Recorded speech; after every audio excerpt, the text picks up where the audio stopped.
बांगलादेशीचं जे प्रमाण आहे ते मोठ्या प्रमाणात नवी मुंबईमध्ये दिसून येते. किती कारवाई केलेली आहे, काय काय कारवाई करण्याचं आपण ॲक्शन मोडवर आहात?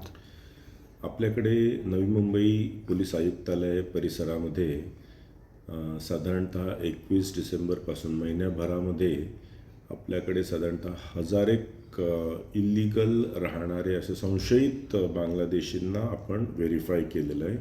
त्यापैकी 125 लोक ज्यांच्याकडे कुठल्याच प्रकारचे डॉक्युमेंट्स मिळालेले नाही आहेत त्यांना आपण 51 गुन्हे दाखल झालेले आहेत आणि त्यांना अरेस्ट करण्यात आलेलं आहे. या व्यतिरिक्त 300 साधारणतः लोकांनी जे डॉक्युमेंट सबमिट केलेले आहेत ते संशयास्पद वाटल्यामुळे आपण त्यांनी जो मूळ जिल्हा क्लेम केलेला आहे, मोस्टली पश्चिम बंगालमधलेच जिल्हे क्लेम केलेले आहेत, तर त्या ठिकाणी व्हेरिफिकेशनला पाठवलेले आहेत.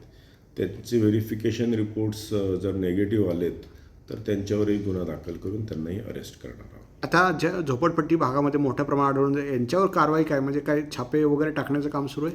आपण अगदी दैनंदिन पद्धतीने आपण अनलाईक आफ्रिकन्स आपण नवी मुंबई एरियामध्ये जे मोठे मोठे धाडसत्र टाकले होते, 5 ते 6 धाडसत्र झाले होते 2 वर्षामध्ये, तसं न करता आपण रोज काही ना काही असं एक सातत्य मेंटेन करून ह्या इल्लीगल बांगलादेशींवर कारवाई करत आहोत.